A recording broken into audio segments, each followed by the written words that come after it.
de l'information. Comment? Je viens d'enregistrer. Je ne relis pas le texte de l'invitation. Je lis un texte de Christophe Théobald. On en parle souvent, me semble-t-il. Et avant de lire ce texte aussi, je voudrais parler de Benoît Labre. S'il y a un lien avec Frère Éric, c'est sans aucun doute parce que des Pradosiens se sont trouvés au Brésil et il y avait cette connaissance. Mais en plus, dans la chapelle du Prado, il y a un portrait, une peinture. Ça ressemble à une peinture d'avant qui a dû être faite au 19e siècle, donc une copie. Et le lien pradosien Benoît Labre, frère Éric, me semble l'explication pour laquelle nous sommes réunis ici. Alors pourquoi je cite Christophe Théobald? Tout simplement pour dire que être engagé à la suite du Christ, ce n'est pas recevoir un dogme, ce n'est pas recevoir une morale, c'est obtenir un mode de vie. Christophe Théobald parle de style, christianisme par le style. Et voilà ce que je vous lis. Citation. Le critère de discernement d'une spiritualité authentique n'est donc pas sa sacralité, mais sa corporéité dont il est question pas moins de 5 fois et de façon très concrète dans les 6 numéros concernés. Voilà, c'est ça ça commence à être important ici. Le corps, c'est le visage de l'autre, ses bras et sa présence physique qui interpelle avec sa souffrance et ses demandes, avec sa joie contagieuse dans un constant corps à corps. Le corps n'est sain, S-A-I-N, et source d'espérance que s'il devient le lieu de la rencontre, au centre de laquelle se tient la capacité spirituelle de sortir de soi vers l'autre. Un gestuel, pour ainsi dire, à la fois corporel et spirituel, que l'on peut désigner comme le pivot interne aussi bien de Evangelii Gaudium que de Laudato Si. Dans ce dernier texte, il est même compris comme attitude civile fondamentale de tous les changements sociaux. Être dans le monde, porter dans son corps, dans son style de vie, de ce message de l'Évangile. Éric, vous pouvez contester ce que je viens de dire, mais il me semble que si nous, au Prado, nous avons choisi de vous faire parler, c'est bien parce qu'il y a le corps, le style, disons l'incarnation de cette parole. Et pour terminer, je dirais que même si nous avons la chance de bénéficier de ces outils techniques, surtout n'en restons pas à ces mécaniques. Elles sont heureuses. La Covid nous a ouvert la porte de ce système, mais ne nous réfugions pas dans nos chambres pour être derrière un écran. Le corps demande un contact et il me semble que c'est ce contact que vous avez eu en permanence pendant une dizaine d'années, on va dire première étape, puis une nouvelle étape. Je vous laisse vous présenter, Éric.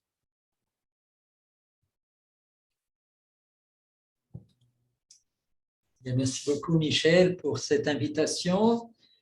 À toi, à Lee, à Luc Lalire, qui a fait l'intermédiaire, et à tous les prêtres du Prado, de fait. Mais heureux de voir beaucoup d'amis IES du Prado, apparemment présentes aussi. Il n'y a pas que les prêtres diocésains ici ce soir, et ça donne une assemblée beaucoup plus belle quand elle est plus diversifiée. Alors, le pèlerin vit dans son corps, hein, Michel. Être pèlerin, c'est justement vivre vraiment l'incarnation parce que ça se vit beaucoup dans le corps. Je dis souvent que le pèlerin, il prie avec les pieds. Alors, c'est tout à fait beau de commencer cette introduction en nous parlant de l'importance du corps et de l'incarnation. L'incarnation, c'est qui est si importante pour Antoine Chevrier dans sa méditation de Noël et qui, pour tout pèlerin, va être vécue de fait au jour le jour. Alors, je vais me présenter très brièvement parce que je suis toujours relativement distrait sur ma propre personne. Et puis ensuite, je vais parler plus de ce que l'on vit aujourd'hui dans cette église, ici l'église de la Trinité, où je vis actuellement à Salvador de Bahia, et dont le documentaire de Laurence Monroe, qui est avec nous ce soir, présente de façon très belle et très fidèle en relation à ce que l'on vit. Je disais hier avec Guy et Michel que nous, de la communauté, on s'est très identifiés dans ce documentaire de Laurence, donc elle a été très fidèle à ce que nous vivons.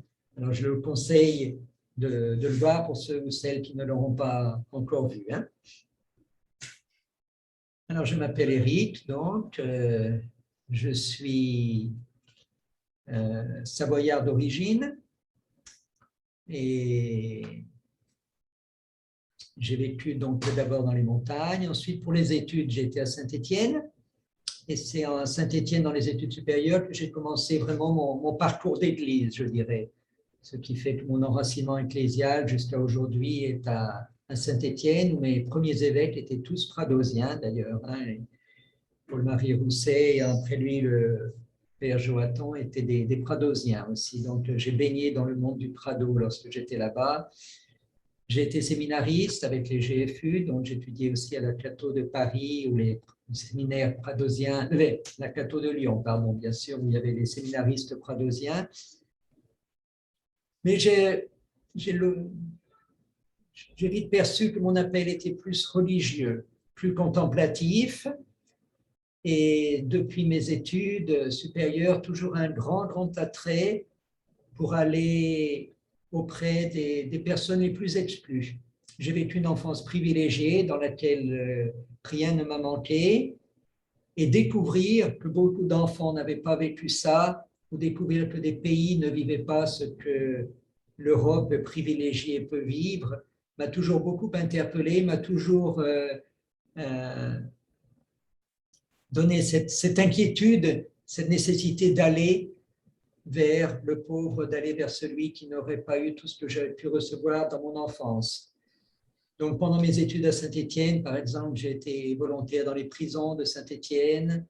On a fait des camps avec des enfants qui ne pouvaient pas partir en vacances, des enfants d'immigrés, surtout de la périphérie de Saint-Étienne. Avec des autres élèves ingénieurs, on a fondé Ingénieurs sans frontières là, et c'est avec cette association que j'ai quitté pour la première fois l'Europe. Et je suis parti en Afrique, au Burkina Faso. Et on a été faire un projet d'irrigation dans un tout petit village au bord du Sahara, dans un grand procès de désertification. Et on a réussi à trouver de l'eau là-bas, à pouvoir initier des cultures irriguées. Mais en même temps que la mission comme ingénieur a donc bien fonctionné, en même temps, j'ai découvert que ce dont j'avais soif, ce n'était pas de cette eau-là. J'avais beaucoup plus soif des relations, des rencontres, comme Michel nous l'a dit maintenant, ou lorsque Antoine Chevrier parle beaucoup de cette rencontre avec l'autre, justement. J'avais beaucoup plus le désir d'être un avec les personnes avec lesquelles j'étais là-bas, mais comme je suis là-bas comme ingénieur, comme blanc, comme diplômé, il y avait un grand abîme entre nous deux, les deux élèves ingénieurs qui ont été, et les personnes avec lesquelles on a vécu. Alors, lorsque je suis revenu en France de cette première expérience, eh bien, j'ai laissé mon travail d'ingénieur et je suis parti vivre à l'Arche de Jean Vanier, dans une autre dimension de la pauvreté, ce qui n'était plus nécessairement la pauvreté matérielle, qui était beaucoup plus la pauvreté intellectuelle, une vie communautaire, une vie fraternelle. J'ai vécu pendant 1 an même à Trollibreuil, dans la même communauté que Jean Vanier. Et c'est de là que je suis parti pour le Brésil. Et pour le Brésil, je suis arrivé au Brésil dans une favela de São Paulo en 1987. Et là, je vivais donc dans une communauté de l'Arche qui commençait juste au Brésil avec des enfants handicapés mentaux. Et si au début, je retrouvais tout ce dont j'avais soif, la dimension plus contemplative, plus priante, le partage de vie avec les plus pauvres, je me retrouvais tout d'un coup dans une favela d'une ville de 20 millions d'habitants en 87, une misère matérielle que je n'avais même pas vue en Afrique et que je ne connaissais pas, bien sûr, en Europe. Mais petit à petit, cet appel est revenu en moi et j'ai commencé à me rendre beaucoup plus proche des personnes qui dormaient dans la rue à São Paulo. Et de cette inquiétude est venue de nouveau une nouvelle recherche qui m'a emmené à vivre avec les frères de Thésée au Brésil, à Alagoinhas, dans le nord-est du Brésil, donc dans la partie la plus pauvre du Brésil, pour vivre un long temps de discernement. Accompagné par l'un des frères de Thésée ici au Brésil, j'ai toujours été très lié avec la fraternité, avec la communauté de Thésée. Et c'est avec eux que j'ai pu discerner cet appel à être pèlerin. Pèlerin, je ne savais pas beaucoup ce que c'était. Je vais être très honnête. Je n'ai connu Benoît Labre qu'ensuite. Je ne l'ai pas connu à ce moment-là. Ce n'est que plus tard que j'ai découvert Benoît Labre. Cet appel de pèlerin, c'est, je dirais, imposé en moi comme étant la manière pour répondre à cette grande soif que j'avais, ce grand désir de vivre en Dieu, de tout laisser pour lui. L'évangile d'aujourd'hui de Luc 19, c'est l'histoire de Zachée, qui voulait tellement, tellement voir Jésus qu'il a fait l'impossible pour voir Jésus et qu'il est monté dans un arbre parce qu'il était tout petit. Alors, il y avait cette soif, ce désir, cette recherche en moi d'un abandon complet dans les mains de Dieu, d'un désir de tout laisser et de pouvoir vivre simplement en Dieu. Durant mes études de philosophie et théologie, lorsque j'étais avec les GFU en France, Dieu a pris un nom tout à fait particulier pour moi parce que Dieu est un nom tellement, tellement général. Mais c'est là qu'a commencé ma passion pour le mystère de la Trinité. Donc, très souvent, je nomme Dieu Trinité car je crois que c'est le nom chrétien pour Dieu.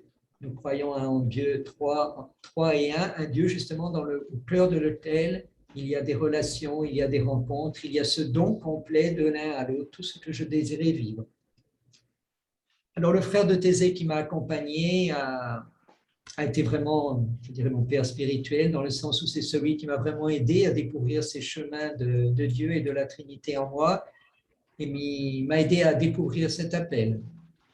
Et donc, en juillet 89, j'ai professé les 3 vœux religieux dans les mains de l'évêque d'Alagoinhas. Et ensuite, avec les frères de Thésée, ils m'ont envoyé pour être pèlerin sur les chemins, tout simplement. Le jour où j'ai quitté Thésée pour commencer mon pèlerinage physique, parce que le pèlerinage spirituel et intérieur avait déjà commencé depuis longtemps, j'en ai très, très peu de souvenirs. Je me rappelle juste que c'était très tôt le matin, avant la prière des frères. J'ai voulu partir avant la prière très tôt, sinon je me disais que je n'arriverais pas à partir. C'était l'hiver au Brésil, c'était le 31 juillet, la fête de Saint-Ignace qui était pèlerin aussi. Donc, on était en plein hiver pour nous. Je me rappelle qu'il pleuvait doucement. Mais pour moi, c'est un souvenir lumineux et radieux ce jour-là. Je suis parti, je crois, sous la pluie, sans que celle-ci m'incommode nullement, et je me rappelle de ce premier jour comme d'un jour très très lumineux et très radieux, qui m'a soutenu pendant très très longtemps sur le chemin ensuite. Frère Michel qui m'accompagnait me disait, avant que je parte, m'a dit « Le chemin te confirmera. Si vraiment ton appel de pèlerin vient de Dieu, le chemin te confirmera. » Alors, 32 ans après, mon grand désir, c'est toujours de marcher, c'est toujours d'être pèlerin, et je me sens plus que jamais confirmé dans cet appel.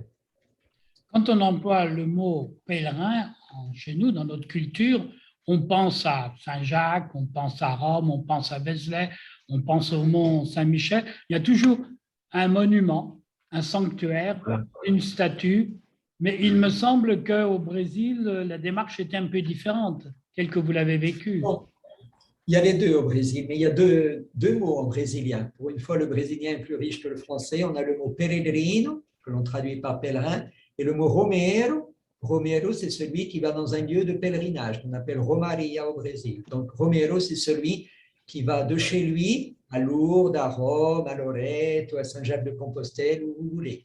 Donc, ça, c'est ce qu'on appelle romero. Pèlerin, quand je parle de pèlerin, j'entends pèlerin comme vocation monastique. La vocation monastique est apparue dans l'Église au IVe siècle par les pèlerins et les ermites, et non par les moines ou les moniales. La vie communautaire monastique est apparue ensuite. Moine, son origine au niveau étymologique, ça vient du grec monos, qui veut dire seul. Donc les moines étaient des gens qui vivaient seuls. Ils vivaient en ermite, comme Antoine dans le désert, ou alors ils vivaient en haut d'une colonne, comme Saint Simon le styliste, ou ils vivaient comme pèlerins, en marchant seuls. Mais pèlerin dans la tradition de l'Église, c'est considéré dans la vocation monastique. C'est pour ça que j'ai professé mes 3 vœux monastiques et que j'ai donc été envoyé comme moine pèlerin. Donc, il faudrait peut-être plus spécifiquement, merci Michel, de dire moine pèlerin dans ce moment-là et non simplement pèlerin pour un lieu de pèlerinage. Surtout qu'aujourd'hui, il y a beaucoup de pèlerins qui sont spiritualité laïque. Uniquement le but qu'il y ait de Trinité. Oui, c'est très beau aussi. C'est très beau aussi d'être personne qui vit de très, très belles expériences lorsqu'elles font Saint-Jacques de Compostelle ou d'autres grands pèlerinages comme ça, ou lorsqu'on va dans un lieu de pèlerinage comme Lourdes pour la France, ou Aparecida, à Bon Jésus de Lapa au Brésil, on peut vivre de très, très belles expériences spirituelles aussi. La différence avec le moine pèlerin, c'est que le moine pèlerin est appelé à vivre ça durant toute sa vie. Il n'a donc plus de point de départ et de point d'arrivée. Il marche, tout simplement. Et son lieu de pèlerinage, c'est le chemin. Je dis beaucoup que le pèlerin est toujours habité à vivre le moment présent, parce que c'est ce moment-là dans lequel Dieu se révèle pour lui. Dieu n'habite pas dans le lieu de pèlerinage, que ce soit Saint-Jacques de Compostelle ou un autre. Pour le pèlerin qui va dans un lieu de pèlerinage, Dieu est dans le lieu de pèlerinage. Et on va voir Dieu qui habite dans ce lieu de pèlerinage. Pour le moine pèlerin, Dieu est sur le chemin. Et Dieu va se manifester dans la nature, dans laquelle on marche. La nature est toujours une révélation de Dieu et dans laquelle on est appelé à être les gardiens de la nature, beaucoup plus que les destructeurs, ce que l'humanité malheureusement a été pendant des siècles et des siècles. Mais Dieu va surtout se révéler dans les rencontres. Et les pèlerins sont des personnes qui normalement ont soif de rencontres. Ils vivent tout seuls, de fait par appel, dans une certaine solitude, et en même temps, ils sont très, très attentifs aux rencontres. Parce que c'est dans la rencontre avec l'autre que Dieu va pouvoir se révéler. Si on prend un Dieu Trinité qui est toute relation, c'est dans la relation que l'on va établir avec une autre personne sur le bord de la route, dans une église où on arrive, dans un petit village. C'est dans ce moment-là où Dieu va pouvoir se révéler pour nous. Donc le pèlerin a toujours beaucoup soif de rencontres et très très attentif à toutes ces rencontres parce que pour lui c'est le lieu de la révélation de Dieu justement. Alors être moine pèlerin, cela signifie donc partir sans savoir ce que sera demain, vivre l'aujourd'hui. Depuis le début, depuis le 31 juillet 89, quand j'ai commencé à vivre en pèlerin comme ça, j'ai adopté tout de suite quelques règles des pèlerins traditionnels de l'orthodoxie. Entre autres, c'est lorsque l'on va dormir le soir, ne jamais avoir ni argent ni nourriture. Pour que l'autre jour, on puisse confier de nouveau en Dieu pour tout ce dont on va avoir besoin. Donc pendant 11 ans, de fait, j'ai pèleriné de 89 à 2000 tout seul et à partir de 2000 en communauté ici à la Trinité, on va en parler ensuite. Donc j'ai toujours vécu sans argent et sans nourriture. Si je recevais quelque chose pendant la journée, je l'utilisais pendant la journée. Ou s'il restait quelque chose à la fin de la journée, je le donnais à quelqu'un, mais je ne restais pas avec ça. Et chaque nuit, lorsque je m'allongeais sur un petit bout de carton, parce que le pèlerin dort pratiquement toujours dehors, dans la rue, sur le chemin, et que je reposais ma tête sur, j'avais ces sacs de farine dans lesquels je mettais le peu d'affaires que j'emmenais avec moi. Je n'avais absolument rien dans le sac, si ce n'est la Bible, mes lettres, un crayon. J'emportais l'office des lectures, et voilà, c'était tout. Et les vêtements, j'avais que les vêtements du corps. Je n'avais même pas de pièces de rechange dans mon sac, comme Jésus envoie dans l'Évangile. Hein. Alors, il y a beaucoup de paroles d'Évangile qui retentissent en nous lorsque l'on vit de cette façon. Hein. Lorsque Jésus dit que le Fils de l'homme n'a même pas une pierre où reposer sa tête, lorsqu'il dit « allez, emporter tout juste une tunique hein, », Alors, j'avais mes sandales, tout juste. Les bâtons, je n'ai pas toujours marché avec un bâton parce que malheureusement, le bâton est vu beaucoup comme une arme. Alors, au début, j'essayais d'avoir un bâton pour m'appuyer, peut-être simplement, mais en fait, c'est plus vu comme quelque chose de menaçant lorsqu'on arrive dans les petites communautés à l'intérieur que comme quelque chose de rassurant. Alors, j'ai souvent laissé le bâton de côté. Voilà, alors, ma vie était très, très simple et c'était cela que je désirais, tout simplement. Pouvoir marcher pendant la journée, très, très attentif à tout ce qui pouvait aller à mon entour, aussi bien la nature que les personnes, et en même temps, marcher toujours avec ce que les orthodoxes appellent la prière du cœur, qui est la prière des pèlerins, qui est une petite invocation qui peut être très, très simple, ou une petite mantra, un petit chant que l'on répète de façon incessante pendant toute la journée. Probablement beaucoup de vous ont déjà dû lire les livres du pèlerin russe, les récits du pèlerin russe. La grande motivation du pèlerin russe pour devenir pèlerin a été de découvrir justement cette prière du cœur ou cette prière du nom de Jésus, comme on l'appelle souvent. Donc, en marchant, eh bien, je me laissais habiter toujours par cette prière de façon incessante, depuis le réveil jusqu'à l'heure où je me couchais le soir, mais sans aucune contrainte. S'il y avait quelqu'un au bord de la route, eh bien, on commence à parler avec cette personne. On ne va pas dire non, non, je suis en prière, je ne vais pas parler, surtout pas. Donc, bien sûr, on parlait avec la personne, on se rencontrait, on commentait, on se donnait un bonjour. Mais au moment où mes pas recommençaient le chemin, immédiatement, le refrain recommençait. Parce que lorsqu'on est pèlerin, comme je le disais au début, on prie beaucoup avec les pieds, donc on prie beaucoup avec le corps. Et il suffit d'avoir le corps en mouvement pour que la prière reprenne. Donc, la prière intérieure que je priais était une qui, je disais, épousait le rythme de mes pieds. Et souvent, dans les monastères bouddhistes ou au mont Athos, on enseigne que la prière doit être en syntonie avec la respiration, parce que les personnes prient assises. Donc, on est assis, on prend grande attention à sa respiration, et la prière est en syntonie avec sa respiration. Alors, pour un pèlerin, la respiration, tout dépend si on descend, si on monte, s'il fait très chaud, s'il y a de la pluie et tout ça. Alors, notre rythme, c'est les pieds. Et donc, la prière épouse le rythme des pieds. Et il suffit pour un pèlerin de recommencer à marcher pour que naturellement, la prière revienne. Alors, c'était pendant toute la journée me laisser habiter par cette prière du cœur, qui était cette soif que j'avais d'une vocation contemplative, qui n'était pas de rester de fait toujours dans un monastère ou assis quelque part, mais qui était vécue avec les plus pauvres, on va y arriver maintenant, et dans un cœur à cœur permanent avec Dieu. J'aime beaucoup la spiritualité dans l'évangile du disciple bien-aimé, dans l'évangile de Jean, celui qui a reposé la tête sur le cœur de Jésus au dernier repas et a écouté ce cœur qui a tant aimé le monde, pulser, et a laissé son cœur battre comme le cœur de Jésus. Alors pour moi, c'est beaucoup ça, la contemplation. C'est être si attentif, si enfoui en Dieu qu'on entend son cœur battre et on laisse notre propre cœur battre au rythme du cœur de Dieu, comme le disciple bien-aimé le soir de la Sainte Seine. Quand vous êtes dans un village, en marchant, on doit rencontrer des villages.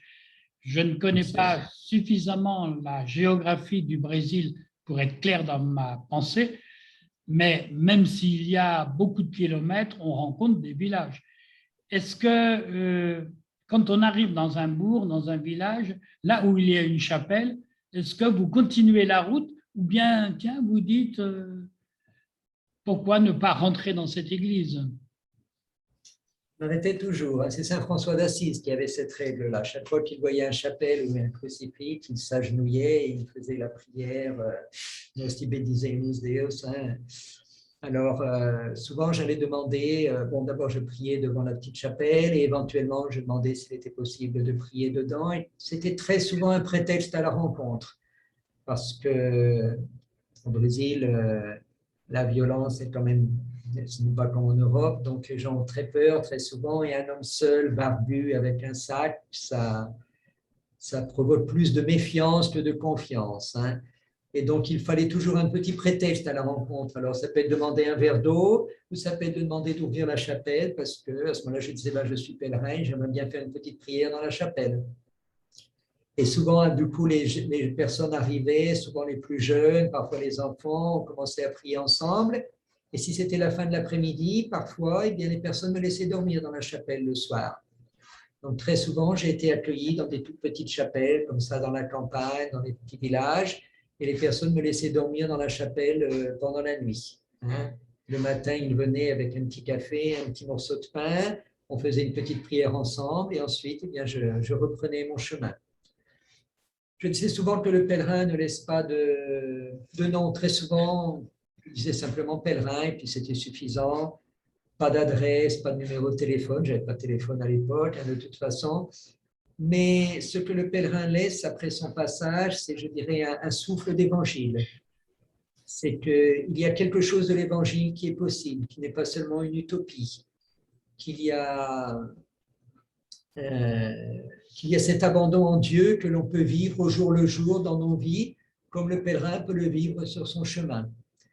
Et donc, plutôt que de laisser des choses écrites, j'aimais beaucoup laisser ce souffle d'évangile par où je passais. Hein.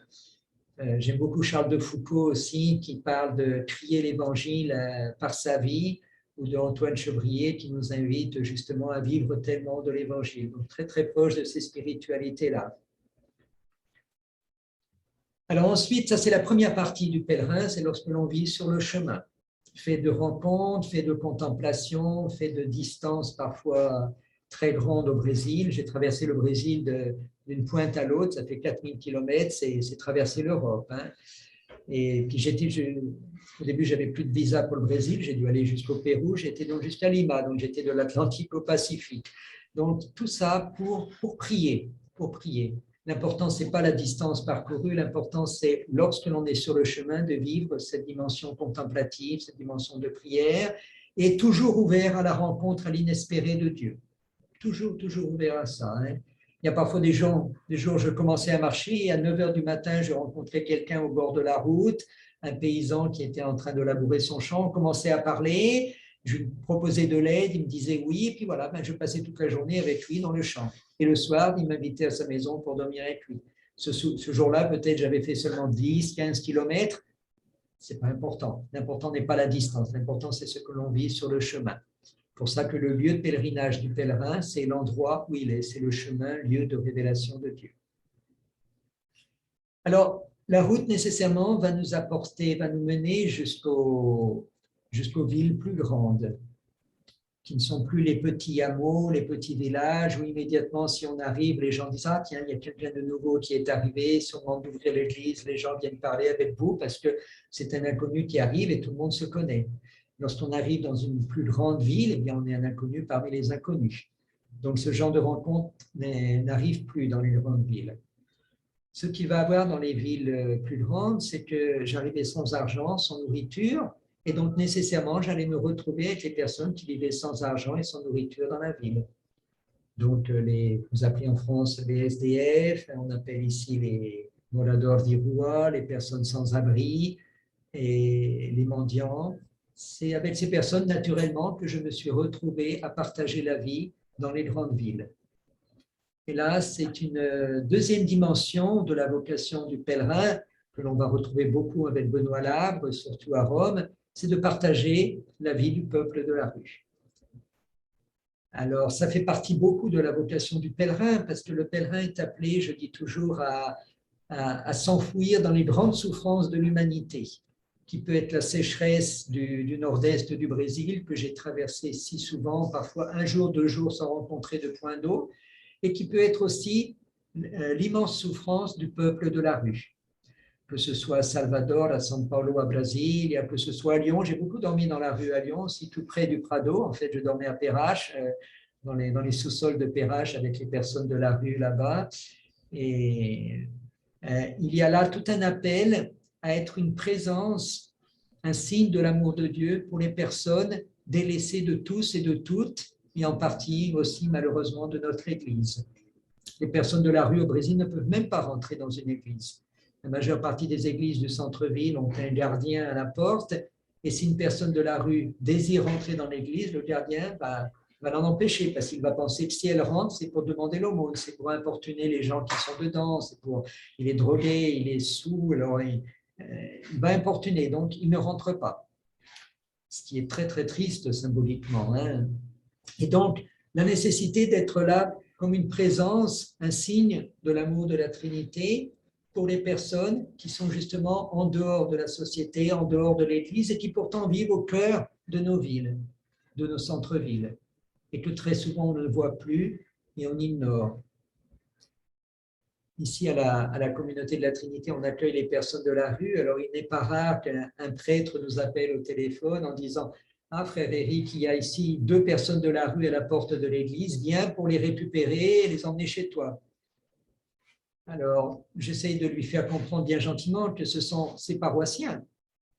Ils habitent dans sa paroisse. Comment la paroisse prend-elle soin de ses propres paroissiens qui sont les plus abandonnés ? Ce n'est pas les retirer de la paroisse, mais c'est peut-être au cœur de la paroisse, au cœur de la communauté chrétienne là présente, découvrir comment on peut être un signe de l'amour de Dieu pour ces personnes. Et non pas tout simplement les voir comme un problème qu'on va mettre dans un autre lieu, parce que comme ça, la porte de mon église est plus propre. Hein. Mais très souvent, les personnes de la rue sont vues ainsi. Hein.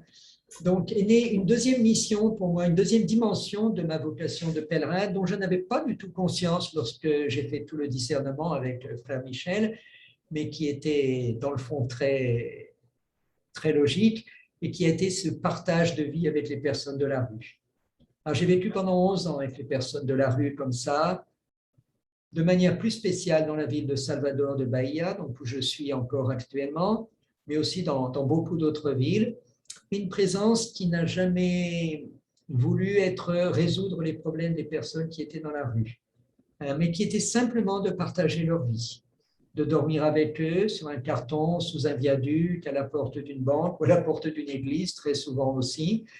Il n'est pas rare que le matin, on était réveillé par le prêtre qui était là avec son seau d'eau et son balai pour nous enlever de la porte de son église. Alors, tout doucement, on se levait, on prenait nos cartons et on partait. Hein. Mais c'est de fait le jour au jour des personnes de la rue. Hein. Et le désir d'être avec elles, c'est un signe de l'amour de Dieu. Hein. Juste pour citer un petit exemple qui m'a toujours beaucoup marqué, beaucoup aimé, qui m'a donné tout le sens de ma présence dans la rue, c'est qu'une fois, il y avait un vieil homme avec lequel qui dormait aussi dans la rue et qu'on retrouvait toujours sur les places. C'était un vieil homme avec les cheveux blancs et qui était très, très animé. Il était toujours très joyeux, il nous faisait rire, il plaisantait. Et puis ensuite, il disparaissait. Personne ne savait où il dormait. Alors, une nuit, j'étais resté avec les enfants de la rue, avec eux jusqu'à, je ne sais pas, 1h, 2h du matin.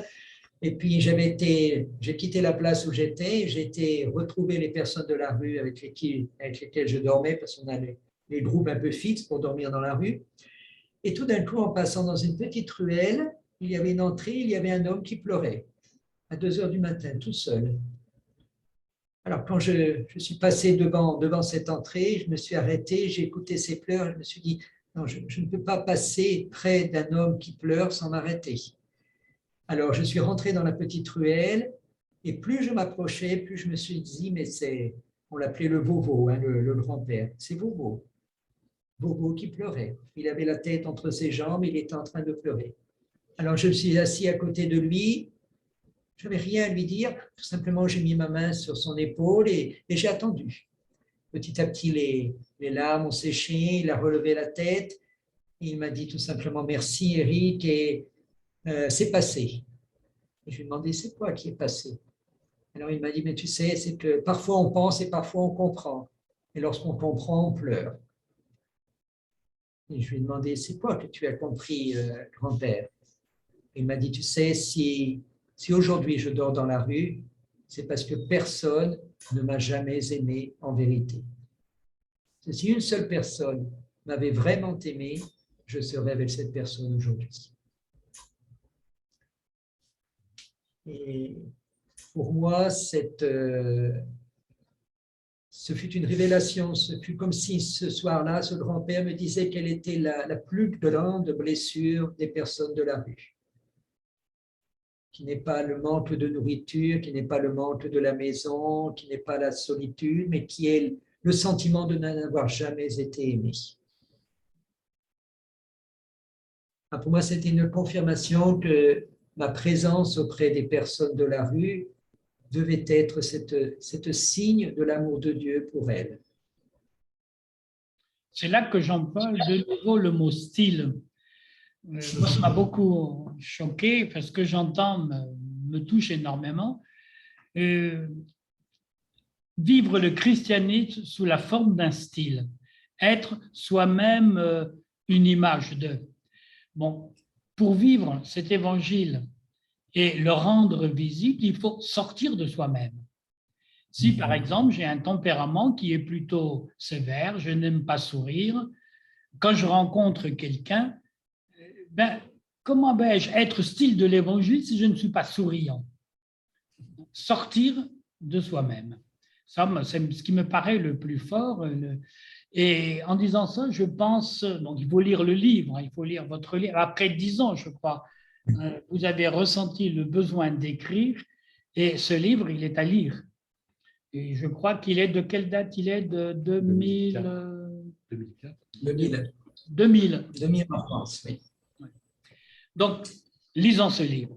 Alors, dans cet ouvrage, j'ai le souvenir d'une nuit, quelqu'un, donc le problème des cartons, la réalité du carton. On met son carton à côté de quelqu'un. Il y a une soirée, quelqu'un dormait, on va dire, tout seul, sur son carton, et vous êtes allé, je crois, dormir près de lui. Et à un moment donné, il y a une question de prière. Vous êtes, avant de dormir, vous priez. Il me semble que vous avez prié ensemble, si mon souvenir n'est pas trop mauvais. Je n'ai jamais imposé la prière dans la rue, mais spontanément, bien sûr, je n'allais jamais dormir sans prier les complis, on dirait. Hein.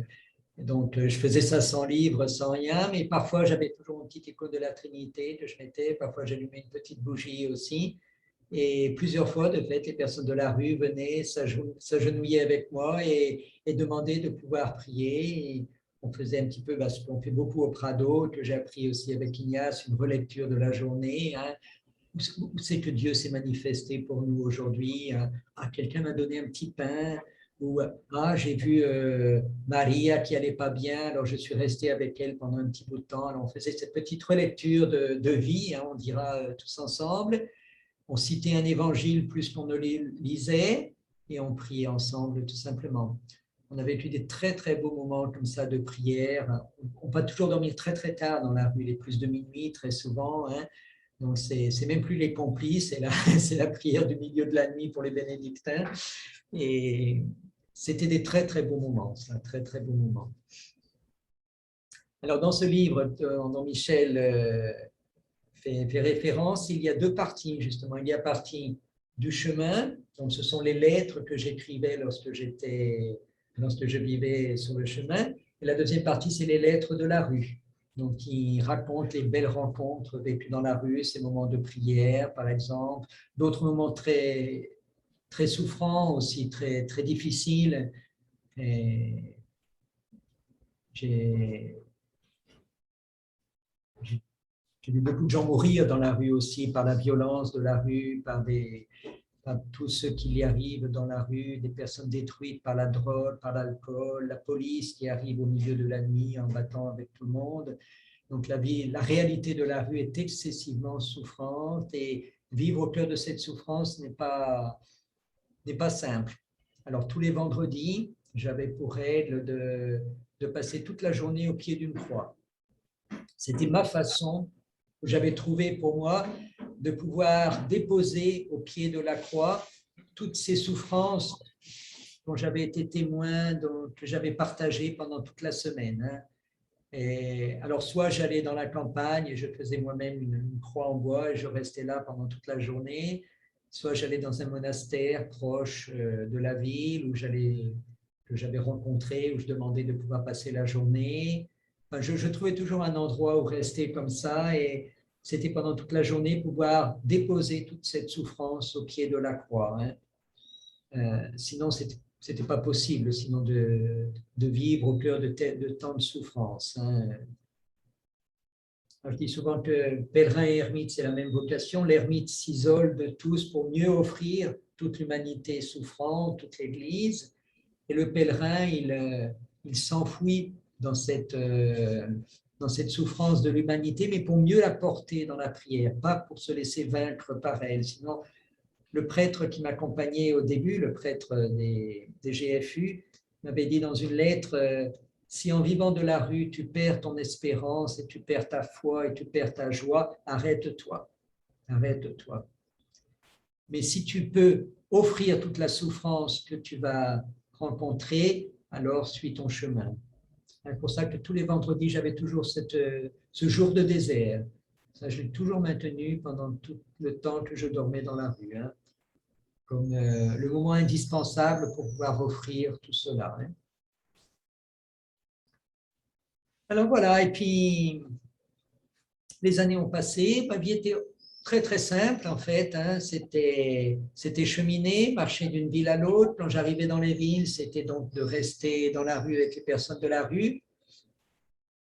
En marchant dans les campagnes bien, bien éloignées, les gens spontanément m'ont parlé d'ermite. Et à chaque fois que j'écoutais quelqu'un qui me disait « Ah, il y a un homme de Dieu qui vit là, dans un endroit isolé », j'avais un grand désir d'aller jusque là-bas. Alors j'ai visité beaucoup d'ermites comme ça, et souvent je suis passé des bons temps avec eux. Très souvent le carême. J'aimais beaucoup pendant tout le carême rester dans un ermitage avec un ermite, parfois l'avant ou parfois tout simplement une semaine quand j'arrivais comme ça. Et c'était pour moi des lieux de ressourcement. Et c'était aussi beaucoup pour moi le moment où l'ermite m'aidait à vivre plus intérieurement mon pèlerinage. Parce que l'ermite pèlerine tout autant que le pèlerin, parfois même beaucoup plus. Et il pouvait m'aider à faire un chemin toujours plus intérieur.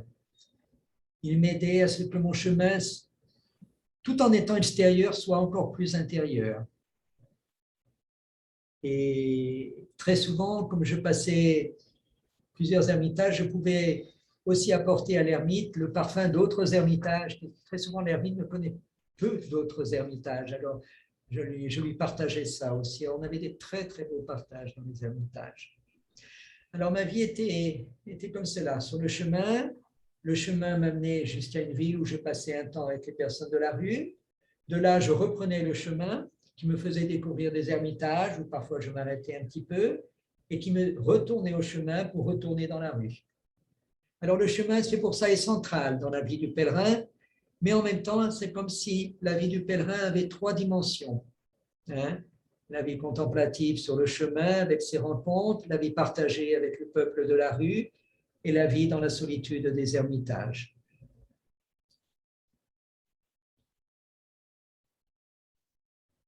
Et petit à petit, j'ai commencé à plus dormir dans la rue dans la ville de Salvador. Il y a eu différentes raisons pour cela. La première, c'est la proximité de la fraternité de Thésée, qui était un petit peu mon port d'attache, le lieu où je revenais toujours et où je pouvais partager avec le frère de Thésée. Pour être raison d'une grande ville, il y avait une grande population de la rue, beaucoup d'enfants dans la rue avec lesquels j'ai commencé à faire beaucoup d'amitié, donc vivre une fidélité avec ce peuple de la rue. Et aussi à cause de l'église locale, où il y avait deux groupes de laïcs qui avaient une spiritualité trinitaire avec lesquels j'ai créé beaucoup d'amitié, beaucoup de liens, et avec lesquels on approfondait aussi notre mystique trinitaire.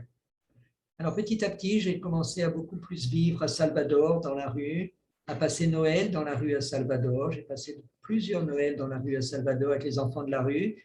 Et du coup, il y avait des prêtres amis qui venaient célébrer avec nous, un prêtre du Prado d'ailleurs, Aderbal, je ne sais pas si vous le connaissez en France, mais il est du Prado aussi ici à Salvador, qui venait célébrer la nuit de Noël avec nous. Il célébrait dans sa paroisse et ensuite à minuit, il venait avec nous célébrer dans la rue, dans une petite maison que l'on faisait de carton pour accueillir Jésus.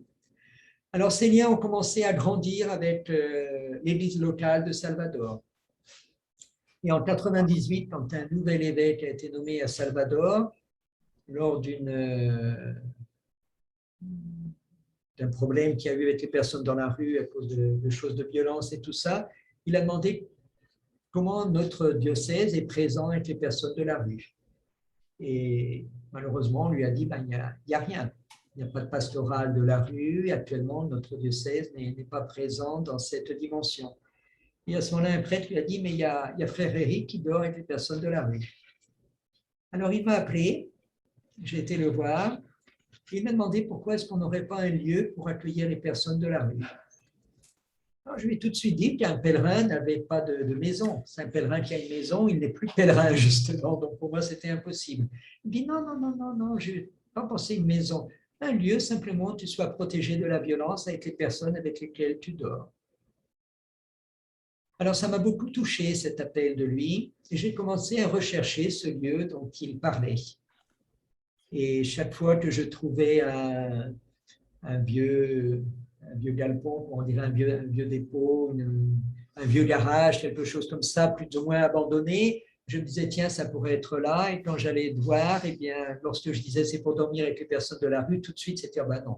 Ça, les personnes de la rue, elles sont violentes, elles sont droguées, on va avoir des problèmes, la police va venir, on va avoir des problèmes. Donc, c'était toujours non. Alors, j'ai cherché pendant presque 2 ans et puis je ne trouvais pas. Alors, j'ai abandonné l'idée, en fait.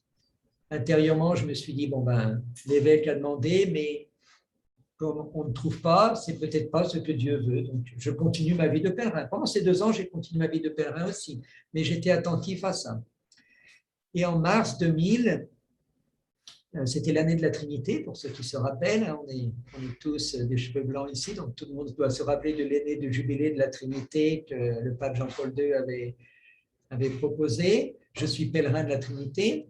Alors, on avait pensé faire un pèlerinage dans la ville de Salvador à pied, un pèlerinage dans la ville, 1 semaine en marchant dans la ville. Et je savais qu'il y avait une église de la Trinité à Salvador, où j'avais participé d'une Eucharistie en 1990, et je savais qu'ensuite, elle avait été fermée, mais bon, qu'elle existait.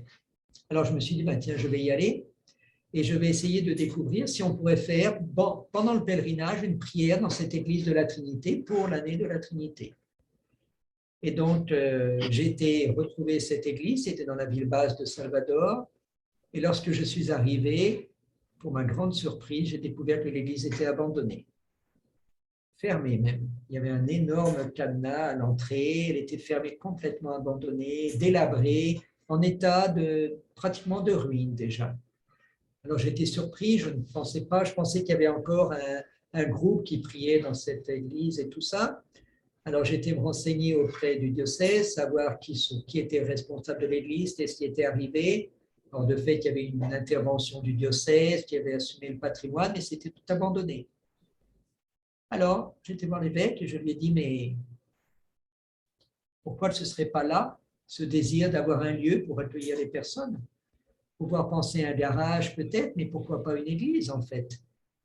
Comme je vous ai dit au début, le pèlerin très souvent est accueilli pour les dormir dans les églises. Donc pourquoi ne pas accueillir les personnes dans l'église?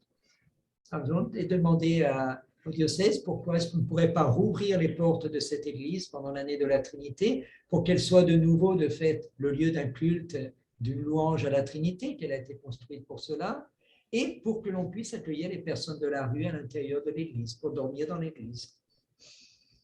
Et à la surprise, aussi bien la mienne qu'à la surprise générale, l'évêque a tout de suite dit oui. Il voulait réparer un petit peu l'église, au moins mettre de l'eau, de l'électricité, parce qu'il n'y avait plus rien. Mais je lui ai dit non, on rentre comme ça avec rien. Petit à petit, on va voir comment faire. Alors, juste le temps de faire les formalités. Et puis en août 2000, donc on a rouvert cette porte aussi de l'église de la Trinité, qui est ici, cette grande église, elle est bien grande même, ancienne pour Salvador, elle a 300 ans, et puis on a commencé à vivre tout simplement dans l'église.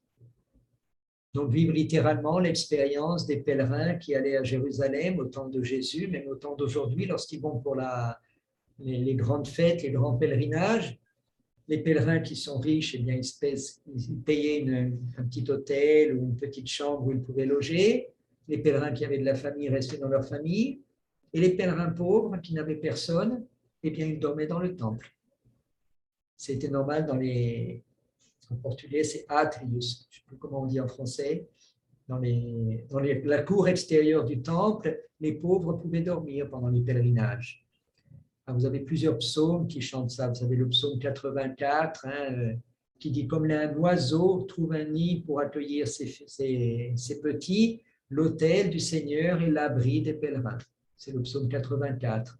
Vous avez le psaume 134 qui dit « Vous qui dormez dans le temple, qui passez la nuit dans le temple, levez les mains vers Dieu et louez son nom. » Alors, vous avez beaucoup de psaumes. Vous avez le psaume 121 qui en parle aussi, le 122, les psaumes des pèlerins.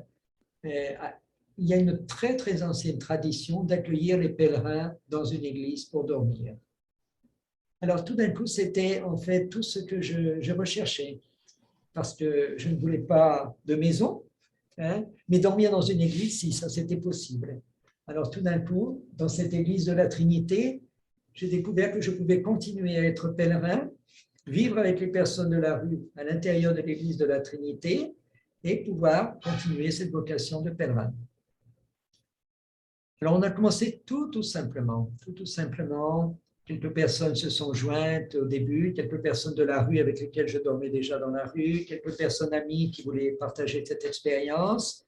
Et puis, petit à petit, on a commencé à accueillir. On a fait un petit peu les folies de l'accueil au début. On a accueilli tellement, il y avait tellement de gens dans l'intérieur de l'église. Il y avait 50, 60 personnes qui dormaient dans l'église. Et là, il a fallu qu'on essaye de répondre mieux à l'appel de toutes ces personnes. Et puis, la communauté est ainsi née d'une façon très, très simple, très naturelle, sans être planifiée, sans être pensée avant. Je dis souvent que tout ce que la communauté a suscité pendant ces 20 années est né de l'écoute de la parole dans la prière chaque jour dans l'église et de l'écoute du cri du pauvre. On dit parfois, mais je dis souvent, le pauvre ne crie pas, le pauvre, au contraire, il gémit ou il est silencieux. Alors je dis souvent du silence du pauvre. Accueillir beaucoup de personnes dans la communauté, des personnes qui venaient de la rue, elles apportaient toutes leurs souffrances, elles apportaient toutes leurs manques, et il y avait une réponse à offrir à tout cela. Alors c'est beaucoup l'écoute de leur silence, comme l'écoute de la parole, de l'Évangile, chaque jour à la prière de la communauté, qui nous a donné les intuitions de comment la communauté devait répondre à cet appel. C'est là que... Vas-y, oui. Actuellement, vous êtes donc dans ce style de vie, dans ce mode de vie, plus que dans la marche. On est dans l'accueil avec ce même esprit. Si et non. Alors, c'est ça qui est très beau, en fait, ce qui n'était pas prévu de non plus. Et ce que Laurence montre très bien dans son documentaire, parce qu'elle commence par le pèlerinage, justement. Ce qui est très beau, c'est que, bon, on a mis 10 ans, je dirais, pour trouver un petit peu la forme de vie de la communauté, parce que ce n'était pas simple, ce n'était pas facile. Les personnes sont arrivées, d'autres partaient, d'autres revenaient, donc il a fallu du temps. Mais au bout de 10 ans, en fait, ce qui a surgi un petit peu, c'est que la communauté aujourd'hui, elle vit dans ce qu'on appelle les 3 temples de la communauté. Un de ces temples, c'est l'église de la Trinité, de fait, où l'on vit et on accueille le peuple de la rue. Donc, c'est la deuxième dimension pour moi de la vie du pèlerin, c'est le partage de vie avec les pauvres des pauvres, avec ceux qui sont exclus de tout. Et donc, ça, c'est fondamental pour nous, cet accueil. On le vit toujours et c'est ce qui nous permet de rester très simple, très, très dépouillé. Je pense beaucoup à Antoine Chevrier avec son expérience de Bethléem, le dépouillement du prêtre. Ce qui nous permet de rester simple et pauvre à la communauté, c'est l'accueil des plus pauvres. Si on ferme l'accueil des plus pauvres, on va devenir une belle congrégation religieuse. Tout le monde va dire c'est magnifique, mais le pauvre n'y est plus et nous, on perd notre simplicité. Alors, c'est le premier temple, c'est donc avec le peuple de la rue. Le deuxième temple, qui est en fait le premier pour le pèlerin, c'est le chemin. Alors, on ne s'est jamais arrêté de faire des pèlerinages depuis qu'on est venu à l'église de la Trinité. Mais au début, on en faisait 2, 3 par an, jusqu'à ce que la communauté grandisse et que petit à petit, il y ait un groupe suffisant au cœur de la communauté qui désire beaucoup vivre cette mystique du chemin. Alors, bon, avant la pandémie, parce que pendant la pandémie, malheureusement, on n'a pas pu refaire ces pèlerinages, on faisait en général un pèlerinage par mois. avec des modalités très, très différentes. Un pèlerinage ouvert à tout le monde, comme on appelle dans ce cas-là une retraite pèlerinage, où parfois on est 10, 15, 20 et on part pendant une semaine marcher dans la campagne, mais où là, on est accueilli dans les communautés locales de nuit, on prie avec elles. Ensuite, les pèlerinages qui sont des pèlerinages complètement vécus dans l'abandon, où on part normalement 3 de la communauté, parfois 4. On essaie de faire un minimum de 3 en tout cas à chaque fois. Et on part normalement pour 15 jours, parfois un petit peu plus. Quand on a plus de disponibilité, on se prend plus de temps. Un endroit où personne ne nous connaît, où on ne connaît personne. Et où on essaye de vivre vraiment ce que je vivais tout seul pendant les 10 années avant la communauté. Et on fait ça en petite fraternité. Donc, c'est des moments très, très forts. Donc, on est plusieurs à beaucoup aimer faire ces pèlerinages. Et c'est pour nous des moments de ressourcement. On dit beaucoup qu'on se repose en marchant. Alors, ça fait sourire les gens parce qu'on fait 40-50 km par jour et on dit c'est bien, on s'est bien reposé aujourd'hui. Mais c'est notre façon de nous retrouver dans notre mystique, dans ce qui nous habite au plus profond et qui nous permet de le vivre. On fait aussi un pèlerinage dans la ville, à Salvador, qui est une expérience très, très différente, mais très belle aussi. Salvador est une ville tentaculaire, comme beaucoup des villes du tiers-monde. Elle fait en général à peu près 30 km sur 30 km. Et donc, on arrive à marcher une semaine dans la ville en faisant un grand cercle normalement, ou en faisant une boucle, en étant accueillis par les communautés locales aussi, donc soit les paroisses, soit les petites communautés dans les favelas, dans les endroits comme ça. On prend soin toujours d'avoir une nuit aussi œcuménique, avec soit une église protestante qui nous accueille, soit un centre spirit, soit un centre du candomblé, la religion du syncrétisme religieux ici. Donc, la communauté a toujours été très, très œcuménique et prend beaucoup de soin pour toujours valoriser les autres expériences religieuses. Et c'est une autre expérience aussi, c'est très différent, c'est dans le bruit, c'est dans la pollution, mais c'est découvrir la ville comme on ne peut pas la découvrir sinon. Les villes sont très inégalitaires au Brésil. La partie riche de Salvador, on la traverse en une matinée ou une après-midi.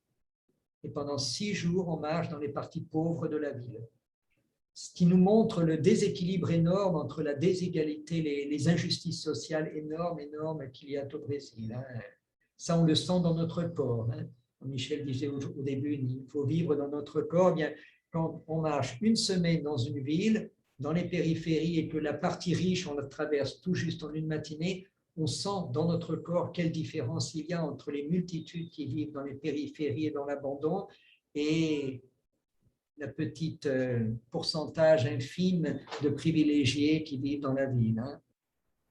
Alors, c'est une autre expérience, une autre façon de vivre, mais aussi une expérience de pèlerinage. Donc ça, c'est notre façon de pouvoir être présent sur le chemin. Le rêve ou l'aspiration profonde, c'est que cette fraternité soit permanente. On a fait parfois, on a eu une fois une petite fraternité qui a fait pendant 3 mois un pèlerinage et où alors 3 commençaient, après quelqu'un revenait, un autre y allait et il y a seulement une personne qui a fait les 3 mois complets, les autres on se relayait comme ça. Mais l'idée était d'avoir une petite fraternité qui était toujours sur le chemin quelque part dans la campagne brésilienne. Alors c'est le rêve, ce serait. Je vais vous inviter à, on va dire, un peu à conclure, parce que ça serait intéressant que maintenant est venu le temps de donner la parole pour savoir comment nous réagissons. Mais si j'ai bien écouté, il y avait 2 temps, 3 temps, et il en manque un. Voilà. Alors, il manque là. Le troisième, c'est une petite chapelle abandonnée que l'Église aussi nous a confiée, ici de Salvador, et dans laquelle a vécu un homme pendant 40 ans. Un homme qui n'était pas religieux, qui n'était pas de l'Église, qui était en fait un homme de la rue, qui avait trouvé cette église et qui est resté là-dedans, mais qui est devenu ermite dans cette petite chapelle. C'est une chapelle sur une île en face de Salvador, au bord de l'eau. Et là, dans cette petite chapelle, eh bien, où il vivait comme ermite, on a commencé à vivre avec lui pendant 4 ans jusqu'à son décès. Et ensuite, on a assumé, en lien avec le diocèse, cet ermitage.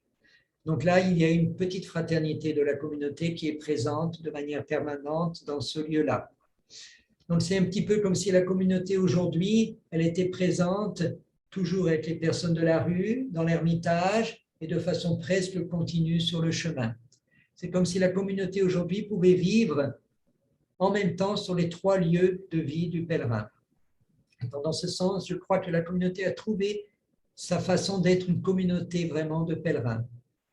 Parce que l'on vit dans les lieux de vie du pèlerin. On n'a pas d'autres lieux de vie, on n'a toujours pas de maison, on n'a pas de chambre, on n'a pas de lit, on dort dans le carton dans l'église. Toutes les nuits, je mets mon carton dans l'église pour dormir. Et si je ne dors pas dans l'église, je suis sur le chemin ou sinon je suis dans l'ermitage. Donc je suis toujours dans un lieu de vie du pèlerin. La communauté aujourd'hui se partage entre ces 3 lieux de vie et c'est une seule communauté, hein, donc on ne divise pas. Hein, et nous tous, eh bien, on est parfois dans un endroit ou dans un autre. En essayant toujours de vivre dans cette mystique d'être pèlerin, ce style de vie, hein, Michel, qui est si ancien dans l'Église et qui toujours témoigne d'une dimension fondamentale de l'Évangile, et vivre ça en communauté. Voilà. Ben, merci bien de cette présentation, mais maintenant le temps est venu pour que l'on nous donne la parole. Comment nous réagissons? Est-ce que parmi nous, les auditeurs, que ce soit les auditeurs physiques en présence ou bien les autres auditeurs également physiques, mais en absence de cette salle, ceux qui ont envie de prendre la parole, bien sûr, ils le signalent, parce que nous sommes un peu nombreux, il nous faut une grande discipline, il faut que votre micro soit ouvert, il faut que vous leviez la main. Voilà, à vous, à nous, les auditeurs, à vous. Normal, un petit temps de silence, le temps de réfléchir, oui. On parle fort, peut-être qu'on peut... L'avenir, là. Non, je pense qu'il n'y a pas de femmes dans cette communauté. Eric a entendu? Non. Il n'y a pas de... Femmes. Est-ce qu'il y a des... Approche-toi, qu'il te voit. Voilà, qu'il te voit. Est-ce qu'il y a des femmes dans la communauté? Est-ce que les communautés sont mixtes? Bien sûr. Ça a été une grande discussion tout au début, si on devait être exclusivement des hommes ou si on serait des hommes et des femmes. Moi, j'ai toujours dit très naturellement que dans la rue, j'ai toujours vécu avec des hommes et des femmes. Alors, pour moi, il n'y avait aucune difficulté pour cela. Donc, la communauté est mixte, naturellement, comme dans la rue, on vivait avec les hommes et les femmes de la rue, hein, on ne vit pas séparés. Et il y a moins de femmes que d'hommes dans la communauté. Donc, c'est une communauté plus masculine, ce qui est quand même relativement rare dans l'Église. Mais en même temps, le pourcentage des femmes est beaucoup plus grand qu'il n'est dans la rue. Dans la rue, on dit qu'il y a entre 15 et 20% de femmes, et dans la communauté, c'est 40%. Donc, les femmes sont très présentes dans ce sens-là dans la communauté.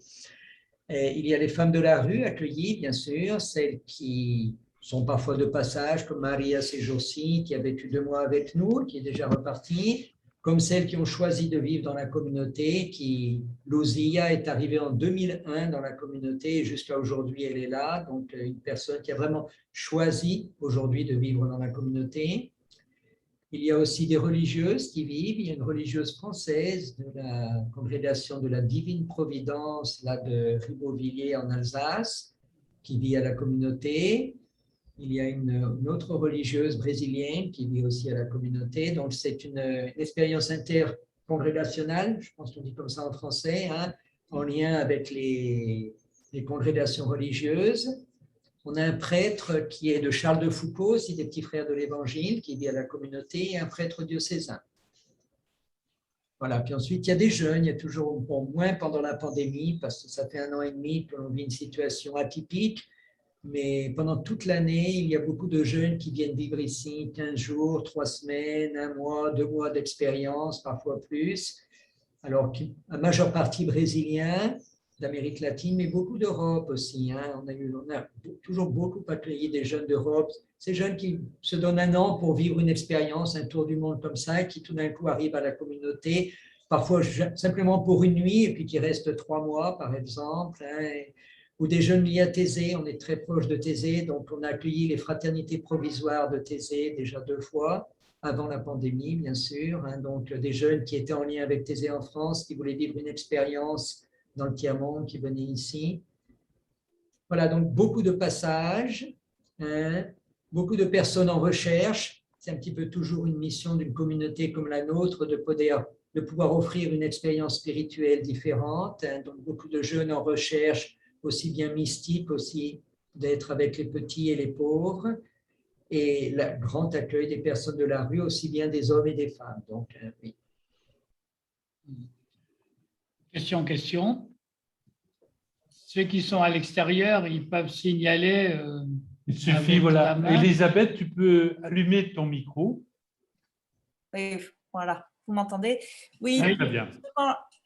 Tu parles, Eric, de communauté. Alors, justement, c'est une communauté où il y a des gens qui passent une journée, une semaine, d'autres apparemment plus longtemps. Là, tu parles de religieux, de petits frères, de prêtres, des jeunes qui passent 3 mois.